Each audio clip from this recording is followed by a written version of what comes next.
Everyone to this webinar. This is the third webinar in a series about the quality indicators for assistive technology services. My name is Joan Breslin-Larson. I work at the Minnesota Department of Education, where I oversee projects related to low incidence disabilities, assistive technology, universal design, and the preparation of a highly qualified special education workforce. In my spare time, I don't do anything else. But joining me today is Penny Reed. Penny, would you like to introduce yourself? I would. Thanks, Joan. I'm Penny Reed, and my background is that I'm a special ed teacher. I have worked in assistive technology for many years, since before it was called Assistive Technology. I had the pleasure of helping to start and work with the Oregon Technology Access Project, and then to develop the Wisconsin Assistive Technology Initiative and be the director of that for 10 years. Since that time, I've been semi-retired. I don't dare say retired because I keep working. Semi-retired, and I do consultation and training around the country. I, too, would like to thank you for joining us today, and I'm going to give you a little bit of information about how this all works. I just want to say to you that you will receive an email after today's session where you'll find several links that will enable you to download the presentation slides and get your certificate of attendance, and you can't do that till after the session. If you'd like to share a recording of today's session, it will be available through a link on the AbleNet University web page, and those are usually under the button that says AT/switches, although we're not talking about switches. That's where you'll find it. Just more information about, whoa, I've got more than one slide. I'm on the wrong slide. Okay, well, that's what I was going to say there, and there is the link. Good job of putting my slides in the same order as last time. I want to tell you now about how to maximize your screen. Click on the link in the upper right-hand corner if you need to, if you're having trouble seeing it. And it also helps to close any other applications you're running, especially those that use bandwidth. And you'll get a clearer, easier to view presentation. If you hear an echo, you could be logged in more than once, and so please close out one of those, and that will help. If you find your audio is cutting in and out, click mute audio, wait a few seconds, and then click play audio again to reestablish your connection, and you might find that that works better. If you really experience any difficulty, I can't help you, neither Joan nor I can. We're sort of set up just like you are at our remote location. So you would need to contact ReadyTalk, and then they can help address your concerns. And you can always put something in the chat, and Gloria Olson from AbleNet is standing by to help with any problems she can address. But if it's true technical difficulties, go straight to ReadyTalk. Okay, now let's go to where I'm supposed to be. Oh, my word. I'm having quite the experience with my slides today. This is where I get supposed to be. Yes, indeed. Now, I don't know if I'll be able to go back to that other one. Okay, so if you've heard any of the other presentations, this is the third in a series. If you've listened to either one or two, you are probably familiar. Are you all seeing this? Yeah, just back up 2 slides. Yeah, I need to be here. Right there. On this, right there. It's out of my control. There's something that's taken over my computer. We will carry on. What I was saying was there are 8 areas of quality indicators, and the first 6 are really about the things we do with students and for students. So they are consideration of the need of assistive technology, or 2, the assessment of the need for assistive technology. And the difference between those is really one of quality and time and effort. I believe in assessment we are looking for new information. Consideration was something we did quickly within the IEP meeting. And if you have concerns about consideration, I suggest you go back and watch the archived video because we covered consideration pretty thoroughly in the second one. Then it's, of course, documenting the AT's devices and services in the IEP. Then there are quality indicators about implementing the use of assistive technology evaluating the effectiveness of assistive technology, and preparing for transition. The last two areas, professional development and administrative support, are more about supporting the AT specialists and the folks in the schools who are working with AT. And we'll be talking about both of those in later presentations. And okay, Joan, you have right. One thing I want you all to be aware of is that the term assessment might be called something else in the state in which you practice. For example, in Minnesota, where I work, and by the way, today, right now, I'm in Ohio at the Ohio Conference for Autism and Low Incidence Disabilities. So this is, and Penny's at her home in Oregon. So this is truly a distance technology kind of experience for us. But be aware that in some states, assessment might be called evaluation, as it is in Minnesota. And then we reserve the term assessment to refer to our high-stakes tests. So we're going to talk about assessment all the way through here, but be aware that you might need to do a transfer. For example, if you're in Minnesota, this is what we call evaluation. So just a way for you to orient this to your own practice. Okay, Penny. Thank you. Thank you, Joan. And I think that's true. There's so many different terms across the country that you have to think about what we say and how that applies to you in your condition, your situation. So I don't know what we're going to do about that poll. I think Joan will just go on to the next slide. Okay. And we'll get started. Joan, you are on. Okay, so this is the first of the quality indicators in the area of assessment. And in here we want to make sure that we talk about that our procedures are in fact system-wide and that they support staff knowing how to do the assessment procedure. We want it to be effective. We want the assessment to be implemented systemically and consistently so that there is quality practice.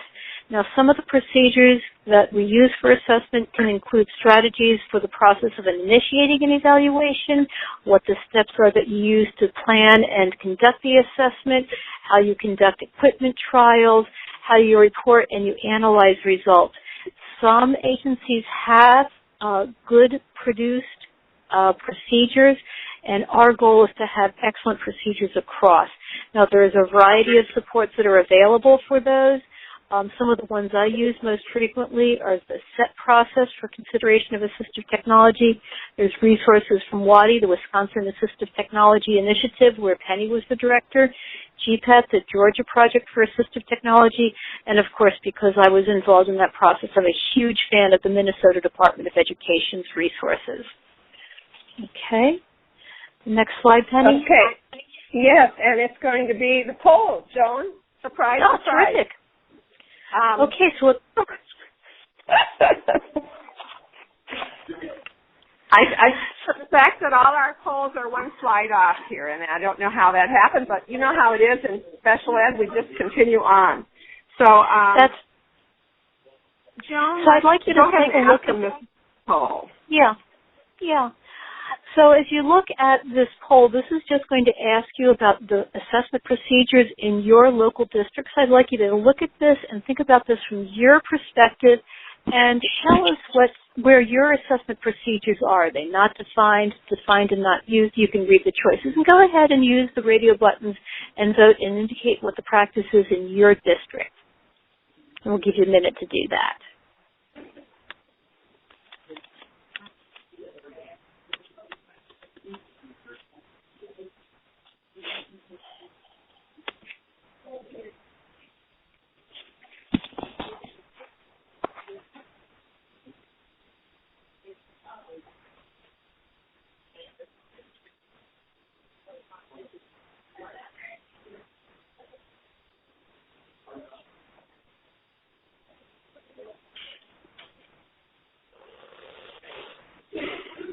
Okay, we have about 94 responses in, and we have 131 people online, so we'll wait just a little bit longer.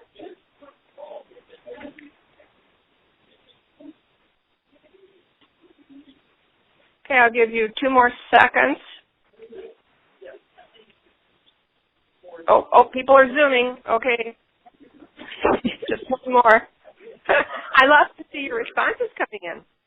I know. I wish I could see that. I know. We're going to skip to the results now. And so, Joan, this is really exciting. We have a lot of folks who have well-defined procedures. Not so many that they're used by everyone, but that's a good sign. We're glad to hear you have procedures. Okay. Anything you want to say about those results? That's a nice sample. Oh, you can't see them? No, I don't. Does anybody else see them? Just me? Okay.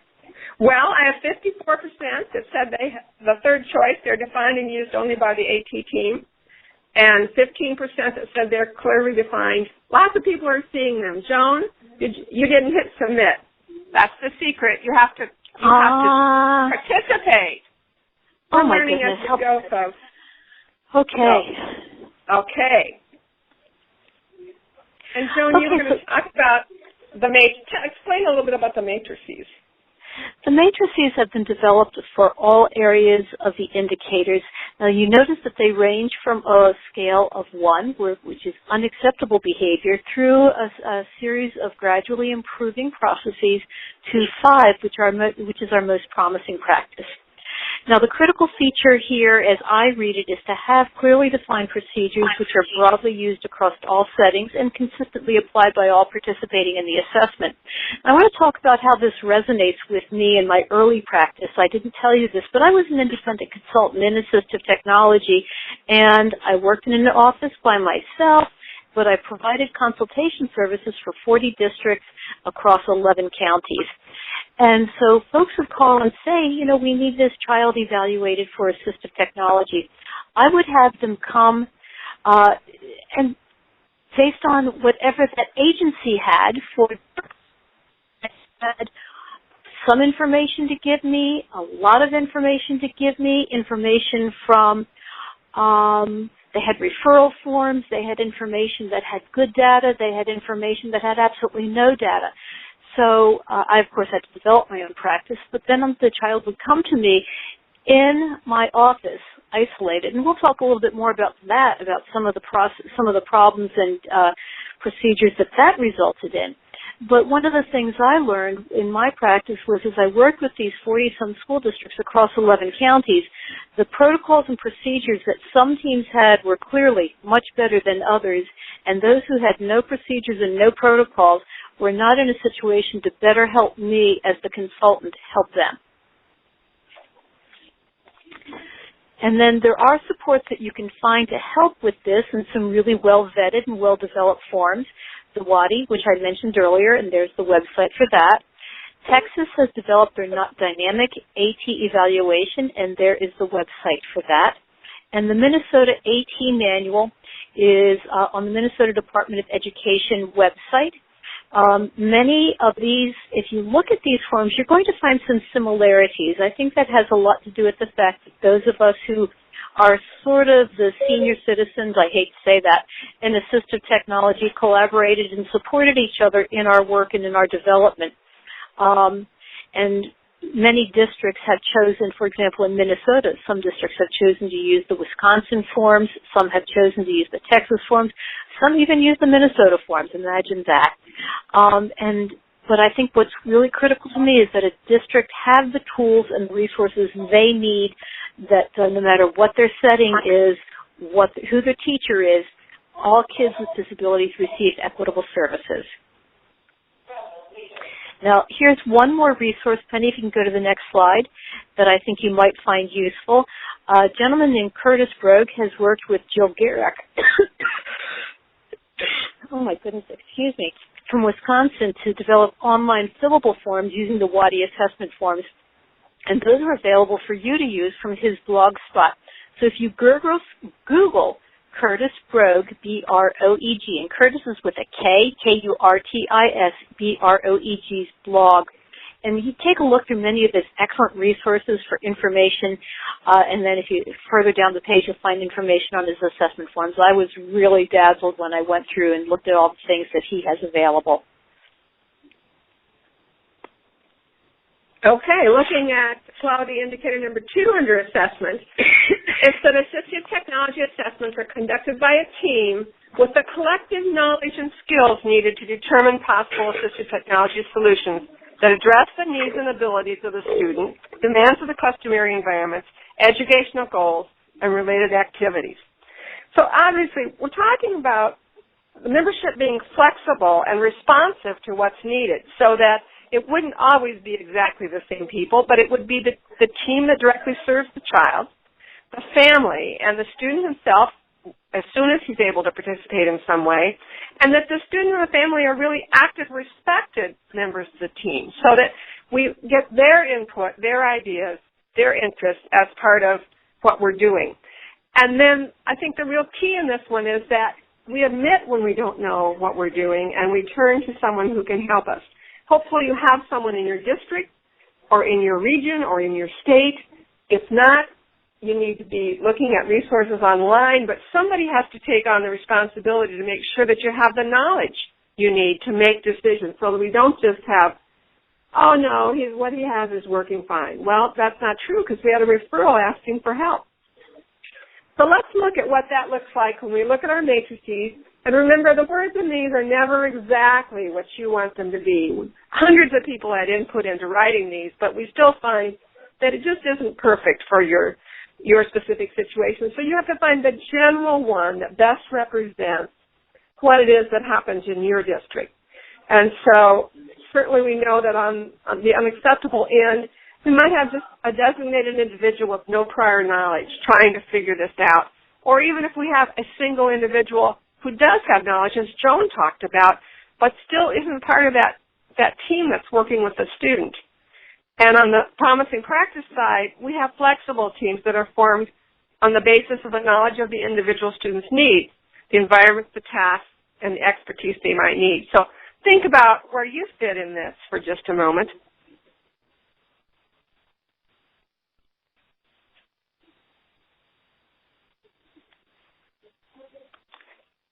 Okay, I talked about the fact that the interests of the student are really critical. And this is a tool that you may not know about that Gail Bowser and I wrote a few years ago. It's designed to help the student think about his or her needs and preferences in choosing assistive technology, because we know that it's how that user feels about the assistive technology that means it's used or it's abandoned.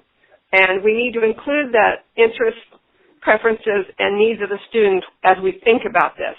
So, Hey, Can I Try That is a small booklet that you can download and that asks some questions. I've seen it used with many, many individual students, but also seen it used in groups of students who are looking at this together, who are thinking about what they might use or what they'd be interested in using or what their biggest problems are.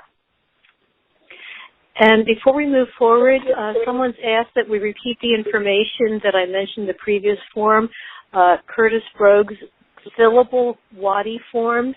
He has a blog that you're going to need to find by Googling it. So Google Curtis, Kurtis Brogue, B-R-O-E-G, blog. And when you find his blog, and it's a pretty easy Google, then just take a look through his site. The fillable Wadi forms, when I looked, were a little bit further down the page. I have to admit I spent so much time looking at his other excellent resources. It took me a while to get to that. I was having so much fun with the other good work that he's got up there. And I would say to everyone, if you think we're going too fast on something like this, as soon as you get your handouts, you'll have a copy of the slide. So it'll have the information that's on it, and that will help you find the resources. Okay, Joan, go ahead. Okay, moving on to Indicator 3, which talks about assistive technology assessments, including the functional assessment in the student's customary environment. And that includes the classroom, the lunchroom, the playground, his home, community setting, workplace, wherever that student is, that individual is, who's going to be needing assistive technology. And we like to talk about the assessment process includes activities that occur or will occur in those anticipated environments, because the characteristics in each environment is going to change, and the way the classroom is set up and the access to electricity is going to vary from place to place, and the team members are going to need to work together to gather data and relevant information. Now, I want to go reflect back when I talked about those evaluations in my separate office. Now, some of the flaws that I could not anticipate were things like, what is the lighting in the classroom? And we all know that technology is impacted by the light that's available in the class, and one device will work very, very well under one set of lighting, but not at all well with fluorescent lighting, direct sunlight. So I could set up something in my office. It's going to work perfectly 99.9% of the time. I'd make a recommendation. It would be tried in the classroom. It turns out it didn't work well at all. I didn't know about how many children were in the classroom environment, how much distance there was between a student moving from history class in period 1 to science class in period 2. Did he have time to make it to the educational setting and set up his technology? What kind of learning environment was there? How teacher A wanted her work submitted versus teacher B, how he thought that the student should be reflecting his work. The list of what happens in the customary environment is as limitless as there are educational settings. So doing that evaluation in my very staged environment was absolutely, it was horrible practice. I was so ashamed when I realized what I was doing. I learned at least from my mistakes. So the next slide, we're going to look at the matrix that shows the range of practice. Again, in my old days, my practice clearly felt in that 1 or 2 kind of phase where no component of the assessment was conducted in the student's customary environment, or there was very little done in the student's customary environment. And I have to admit that it took me just a few months before I learned that I had to pack things up and go off and sit in the classroom and track that kiddo around the school. It was quite a long time. And then the other mistake I was making was that this was being done just by me without input from other team members. So there were a lot of lessons. This was in the olden days, very old, a long time ago. So it's just, you really have to pay attention to what it is that the student needs to do and not what you think might have to happen. So take a look at that and see where you feel that your practice is falling along that continuum of practice.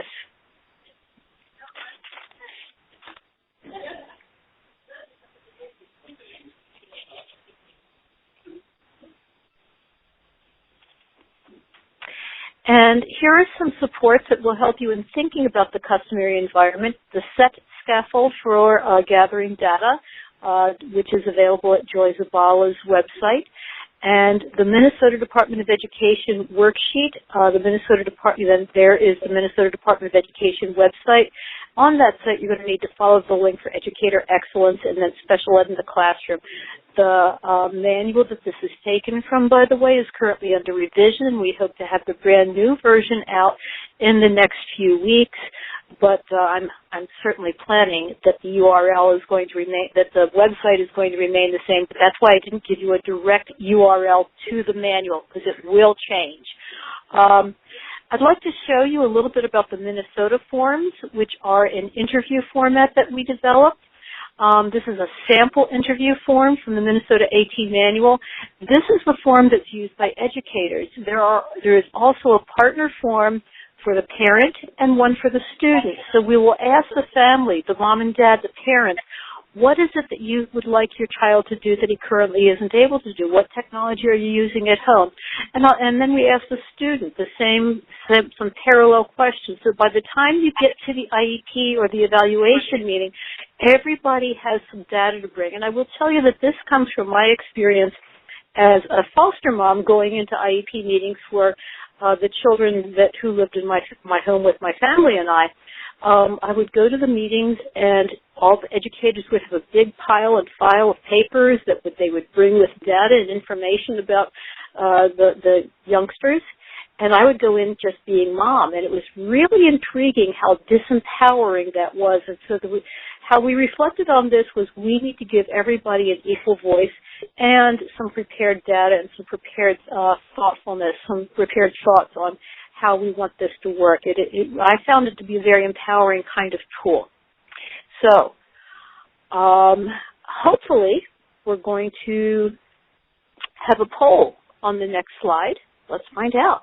Oh, no, we're not. Sorry, Joan. Okay. Moving on. We're going to have me talking instead. Followed indicator number 4 is about the timeliness. And timeliness is kind of hard to define, and sometimes we know when it's there, and we certainly know when it's glaringly not there. But in between, there's some gray areas. But we know for it to be a quality AT assessment, it has to include needed trials, and it has to be completed within a reasonable timeline. Your state and district have different interpretations of that. Some are 30 calendar days, some are 30 school days, some are 45, some are 60, some are 90. But you should know what is applicable in your state and in your specific agency so that you comply with those timelines. And what we know from due process hearings is that the critical question to answer is yes or no, does he need AT? You need to answer that question within what a reasonable timeline for evaluation is as defined in your state and your district. Answer that question. You might need 1 or 2 further trials to determine exactly which tool, but you have to figure out whether assistive technology is needed or not. That's the big legal question. Now, I'm not saying then you take years to decide between 1 or 2 devices, but you do make the decision that the child will get that service, and you work toward defining exactly which tool or with what kind of features it might have. The most desirable is for us to answer the whole question within the timeline within your state and have the tool available. But the critical piece is answering the question of, does he need AT or not? So look at this matrix for a second. It ranges from, of course, assessments are not completed within your agency's timeline at all, to assessments are conducted in a timely manner, include a plan for ongoing assessment and trials in the customary environments. So we provide the tool to get that student started as soon as possible, as soon as we get it in the IEP, and we clearly can show that we are moving forward and making progress in this assessment. I think what we know for sure is that if you do nothing, if you let long time periods elapse, you are very vulnerable in defending that behavior if you should be taken to due process. So the thing is to keep moving. One thing that can help you is something developed by QIAT, and it's called the AT Assessment Planner. It's available from the QIAT website. We'll be showing you just a quick snapshot of the QIAT website near the end of the presentation today, but this is on the resources page. If you go under that tab and down to the resources and scroll down the page, you will see a whole list of things under a section called QIAT in Action. And one of them is the assessment planner, which very nicely lays out for you the basic steps in completing an AT assessment and then gives you a place to track that. Like, when do you want it done? Does it get done? And who does it? A lot of districts find that very helpful.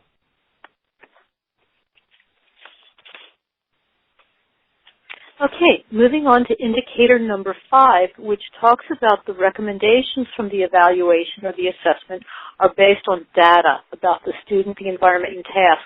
And the information about the student's needs and abilities, the demands of the different environments, and so forth.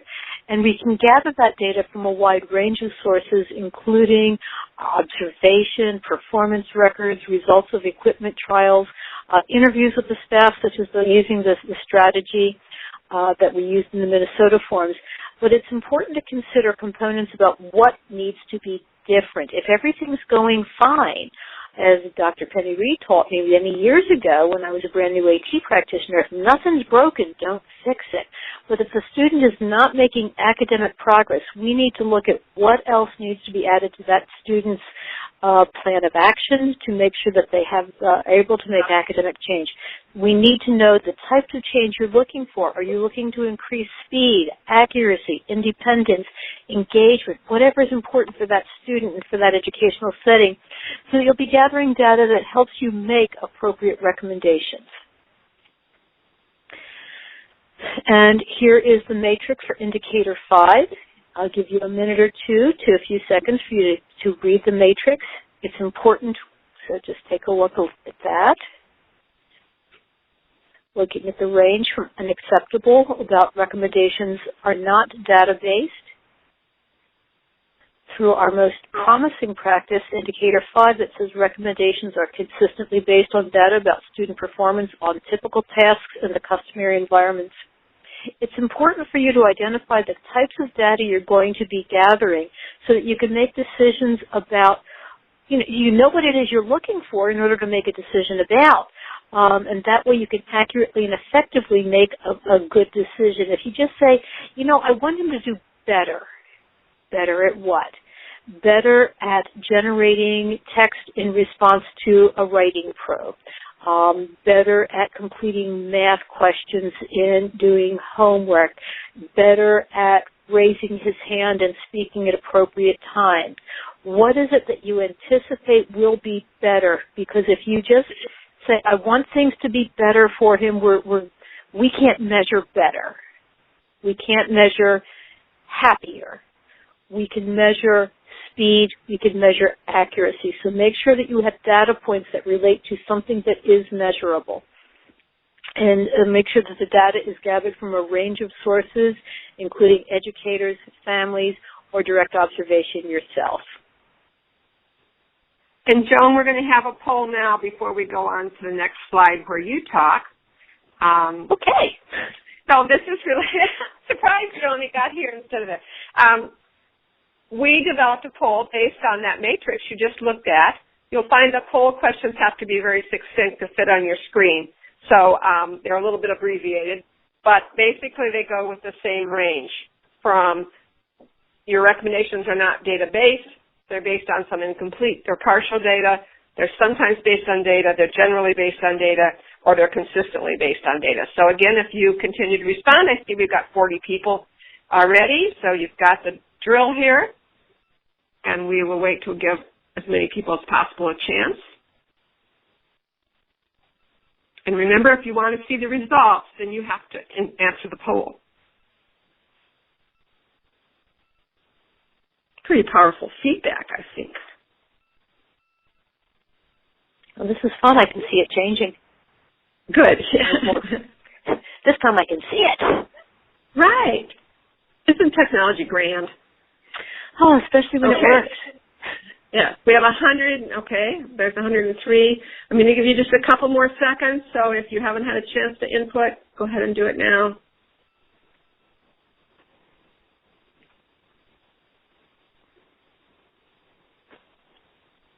Okay, I see a big pause here at 108 responses. Let's go look at our results. Well, I think those are pretty darn good. We have 45% of you think that your recommendations are generally based on data, and another 23% that say they're consistently based on data. So I didn't close the poll, so we've got a few more still coming in. Thank you, everyone who's doing that. We still have a few. Over half are using data to make their decisions, and that's fantastic. We love to see this. A few years ago, that would not have been true. So. Absolutely. All right. Thank you. And Joan, you've got another form you want to talk to them about. This is one more form from the Minnesota model. I wrote the forms. I love the forms. Just boast on the forms. So one of the things that I asked our educators to think about in Minnesota is how we are going to figure out what it is we're going to be looking for data on. So we're going to be asking, what are you going to try? What IEP goals are you going to support? And if we get to the very end of the questions, which you can't see because this is a screenshot, we're going to ask, in not exactly these words, but what do you think success will look like? So that we can identify whether we're looking at a 30% increase in speed, a 90% increase in accuracy, in just something that's very measurable. But as I talked about before, we also want to make sure that we know what it is we're looking for. Having said that, I also want to say there's times that we need to be prepared for unexpected surprises. It could be that, Timmy does not answer 50% of his history questions correctly because Timmy doesn't know the answer to history questions, but we are able to document that his engagement in doing the work of writing history has increased by 30%. So, don't be so limited by the data that we're not taking advantage of other unexpected gifts that might show up. Okay. And Joan, did I hear you say that you had a parent questionnaire form in your Minnesota manual? Yes, there's a parent questionnaire form and there's a student questionnaire form. Great. Those are good to and have. The one that Go ahead. Yeah, the one that we showed the model of is the educator questionnaire, but the parent one and the student one have similar questions. They're parallel questions, but they're worded just slightly differently to be a little more family-friendly or a little more student-focused. You might ask the student, what have you seen that's really cool that you'd like to try? Why would you like to try that? What do and we know there are some students who can independently fill that out, some students that we might want to ask that he have a colleague, a friend, help him fill out. I don't necessarily think the parents should fill it out with him or the teacher. They already had their chance to speak. This is the student's turn to speak. Okay, good. And Gail Bowser and I have a publication called AT Pointers for Parents, and you can access ordering information for that at the same place where you can download the Hey Can I Try That manual. It's educationcheckpoints.org. So you have that URL on an earlier slide. Okay. Quality indicator number 6, the assessment provides the ISP team with clearly documented recommendations that guide decisions about the selection, acquisition and use of assistive technology devices and services. I think the important part here is not that we have a long-winded report, but that we have a rationale that explains why you chose it or didn't choose it. You may decide a student doesn't need new assistive technology, that in fact what is needed is more training on the technology they've been using or something like that. But when you write any of these, the important thing is to think about the new reader, the staff who get the student next year or in 2 years. Will you have written enough to help them move forward and not backtrack and do the same thing over again because they don't understand what was done? And you all have been in that situation where you've gotten a student and you can't tell what has been done for that student in the past, what assistive technology has been tried or recommended or implemented. And so your written rationale for your assessment that goes clearly, leads clearly to documentation in the IEP is very, very helpful and critical here. And when it can include suggested strategies for implementation and use, that is also very helpful. But I think the key part is that it shows the thought process of the team that led to the decision. And I think when you have a separate team doing it sometimes within a district, you have a better chance of writing those down than you do sometimes when the IEP team does it themselves. And of course, we advocate for empowering IEP teams to make these decisions and to complete these assessments, but at the same time, they have to document well what led them to their decisions so that it carries on into the future. Take a look at this.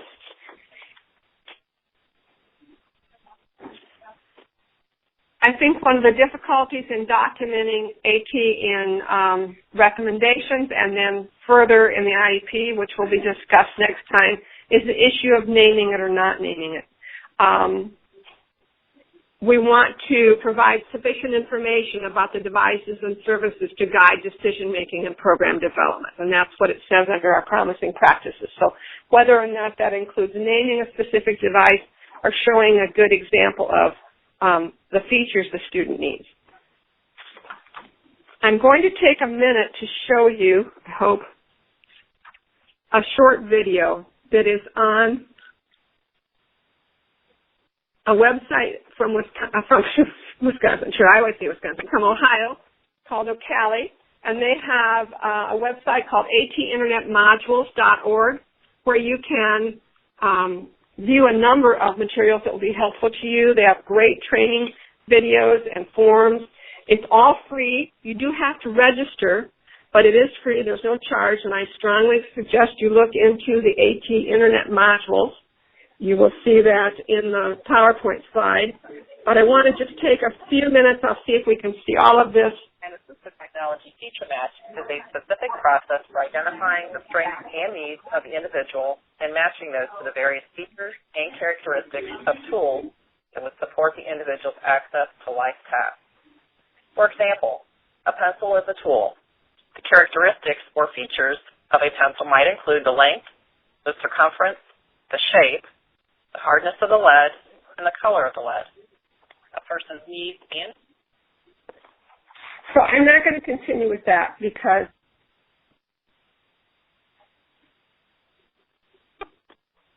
you can't see it, but I wanted you to know what the kinds of things they go into and how that is working. Please go, oops, all right, I'm not clicking right. Go to atinternetmodules.org, look at, under school age, at the AT assessment process in the schools.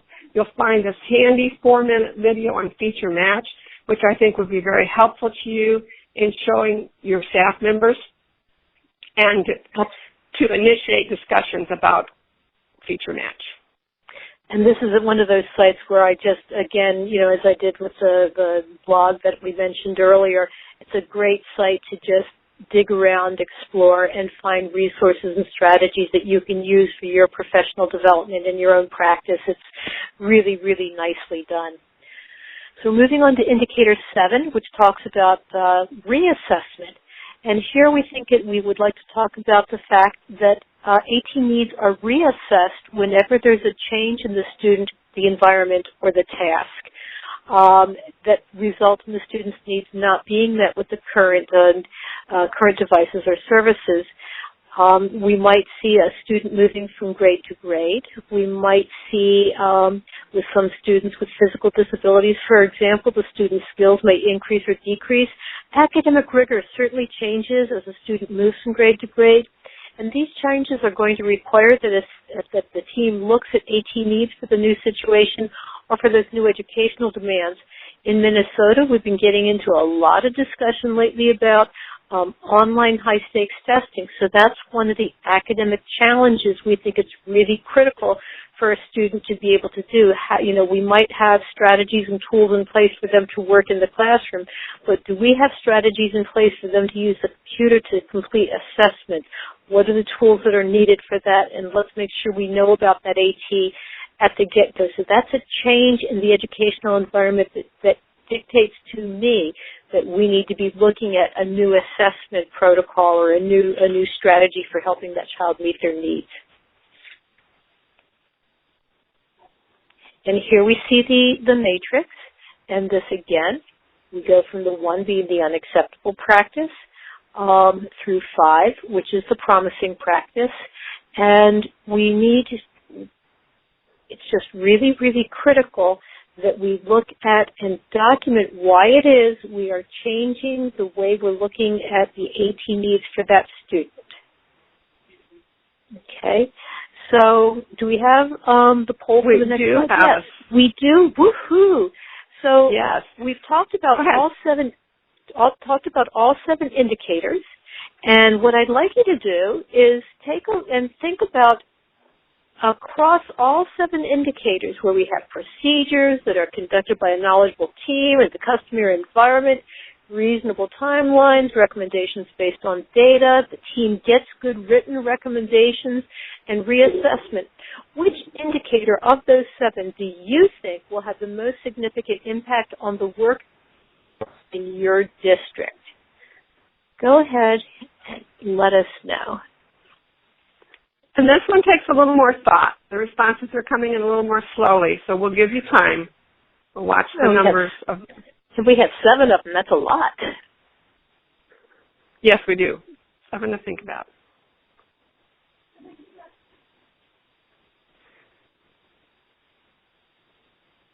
About 60 people have responded.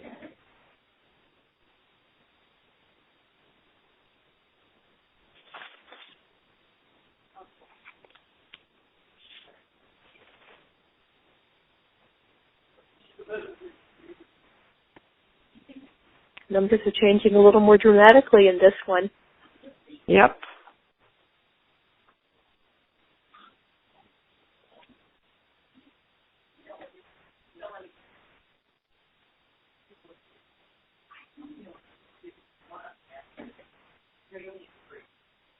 Okay, let's take another few seconds. I see 104, so I've responded. Let's give you a little more time.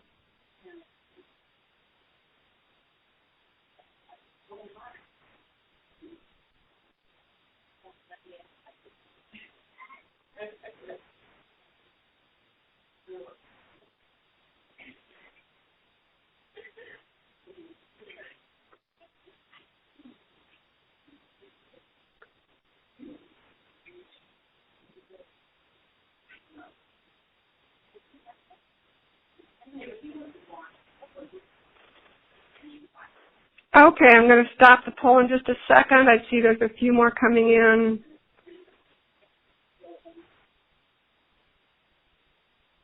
Going once, going twice. Let's skip to the results. Okay. So we have a pretty evenly balanced between procedures are clearly defined, they're conducted by a knowledgeable team, and the recommendations are based on data.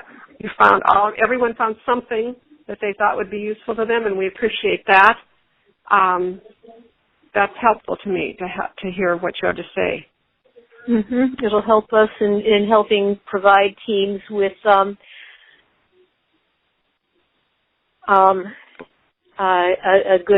with helping us with professional development. That's right. Okay, so let's think about this. You know, there are a number of common errors that can occur during AT assessments.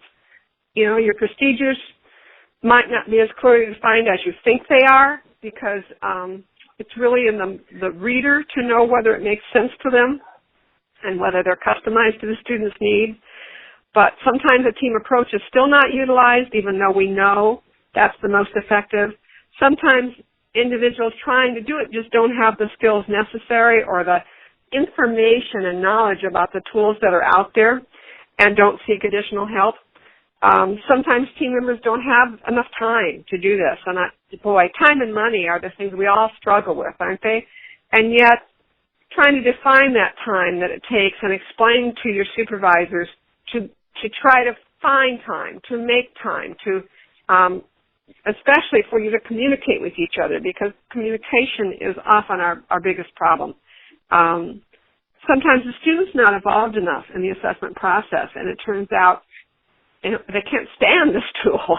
It doesn't meet their needs, or they're not willing to use it, or it's too heavy to carry around, or it's not heard in the environment, not loud enough to be heard. Things that we, as Joan's example so nicely illustrated earlier, it doesn't consider the environment. So what are the things that we're hoping you'll take away from this? Basically that quality AT assessments really include clearly defined procedures that are understood by everyone. That there's a team approach, and that team includes the student and the family as very active roles. You don't have pre-meetings without them. You don't have any meetings without them. You make them an equal part. That the team members together have the skills and knowledge. We have a saying in QIAT that no one needs to know everything, but somebody needs to know something. You know, you have to have somebody on that team that knows. You can't do an assessment without having someone know what kinds of tools are available, what kind of training those tools often take, what the network requirements are to use this tool in the setting where you want to use it, those kinds of things. And having enough time, making sure you let your administrators know what kind of time it takes by explaining what the tasks are and how long it takes to know it. I think you can't expect your administrators to know unless you're explaining that to them, because what in their training would teach them and how long it takes to do an AT assessment. and finally having good communication. Absolutely. The QIAT website, which we mentioned earlier, and you see the URL for there, has a lot of resources that can be very helpful to you. I want to show you the resources page. This is where we've placed what Penny showed you, which is well, we didn't. There's a guiding document for assessment. We've written a guiding document for every indicator area. There are the 8 indicator areas that Penny mentioned. We have guiding documents for each of those eight areas. And the guiding documents for assessment, you're going to find each of the indicators that we showed you today with their intent statements. And for each, we've written some explanatory paragraphs and provided short examples. So when you go to the QIAT website, you go to the resource section, and there's the resource bank for training and learning. So did you want to say anything did you already say about the bank? Sorry, I was distracted. Well, no, the resource bank, I'll talk about that, is, so there's two sets of resources that are on the QIAT website. One are those that are developed by the QIAT, basically, community. The QIAT leadership team works with groups at conferences, workshops, seminars around the country. We develop frameworks for documents, a lot of input from the field, tighten them up, twist them up, polish them up, and we make them available. Those belong, in our opinion, to the folks who helped us write them as well as to the QIAT leadership team. But they're up on the list as QIAT resources. There's also a QIAT resource bank, which are items that are not developed by QIAT, but are developed by individual members of our very large QIAT listserv. We have about 3,000 people on an international listserv. Can you hear the fire engines just going by? Oh, my goodness. Yes. Well, sorry. We have over 3,000 people on our QIAT listserv, and many of those people develop resources and strategies that they put on the QIAT list, and they are available for folks to use across the country. And you can feel free to take those, keep credit where credit is due, but you make sure you can use those for your own practice. One of the documents that we have up there, for example, is an iPad feature match that was developed by our colleague Gail Bowser in collaboration with 3,000 people on the listserv. She posted some guiding questions. Folks responded. Here's some information about features for tablet technology, in this case an iPad, that helped, and Gail synthesized that beautifully into a resource document that folks can use to think about and talk about that strategy. So you can go to the QIAT website, and that is the picture of our website. You can see the URL at the bottom, quiat.org, for further information about the QIAT indicators. This is not a live link right now. This is just a screenshot, but you see the home button on the left-hand side. That's just the home page, which is what is being shown. The indicators, we talked about one of the 8 indicators today.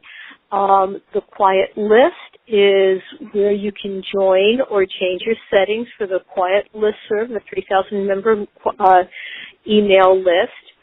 The resources has both those resources documented by or developed by the QIAT leadership in collaboration with participants from around the country, as well as the resources developed by participants in the listserv. Announcements, which just talk about where there might be a presentation about QIAT, some exciting news if we have any that's coming up. And then the About Us gives you information about who the members of the QIAT leadership team are. You can now look at that site. I wouldn't have told you to do that before because I just changed my profile picture. We had my zombie picture up before, and now there's a nice pretty picture. But there's information, for example, in the QIAT list where you can go in and sign up and become a member of that very vibrant email community. So let's hear from you. I know that you've been paying very good attention. We can tell that by the fact that you're participating in the polls. But can you share your comments, questions, suggestions now for us? And I saw one came up in the chat room earlier that I'll start with. It was from an OT who said that she makes recommendations within her OT recommendations to the IEP team that include AT. Should she be looking at a separate AT evaluation? I think that's a team decision, and that when other people are recognizing the need for AT, you might want to work on it as a team. Certainly OTs do a lot of things that include assistive technology. And another way to think about that is it an OT tool to achieve an OT goal that the child only uses during therapy, or is it truly assistive technology that the student will use across settings to do specific things? Gail Balzer has a nice explanation for that, deciding the difference between something that's really instructional or based on that professional's work. So if I'm using it in my practice and the child is using it to improve a skill, then it's a therapy tool or a teaching tool. But if it's something the student uses to do the task, and if you take it away, they can't do that task or can't do it at the level that they can perform with the AT, then it's assistive technology. And I really believe the team should be involved in that recommendation. Absolutely. I think it has to do with the function. Is it an eating tool, an adaptive eating tool? That's OT. Is it engagement in the curriculum?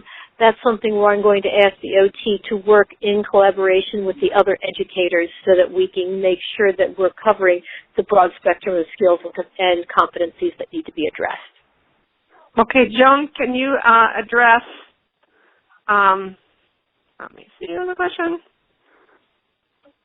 And they're coming in fast. How can you decide if an AT assessment is necessary or if you can do it through consideration? You want to try that one, Joan? I'll try that one and feel free to add to it. I think one of the things that I think we can figure out is when we consider AT, we can say, and this is something I like to always cite Penny Reed on, is that the student is making good educational progress on their IEP goals without changing anything. That the tools and strategies that are in place are currently working. There's nothing that needs to be changed, so you don't need to add anything more. The student might be making educational progress in some areas, but not in others. So for those other areas, we're going to continue using the AT that's using for some strategies, but oh, look over here in math, suddenly we now need some new tools, some new strategies, some new support. In that case, we need to be doing an educational evaluation. Consideration is when we decide, is what's currently in place working, or do we need something else? And once we start needing something else, and we really don't know what direction to go in, I think that's when we jump into the evaluation. Okay, and we had a question about how to document in the IEP, and I think it's a wonderful lead-in to the fact that on December 11th, the fourth in our series will be broadcast by AbleNet University, and it's on the quality indicators for including AT in the IEP, and our friends and colleagues Sue McCluskey and Terry Foss will be providing that webinar.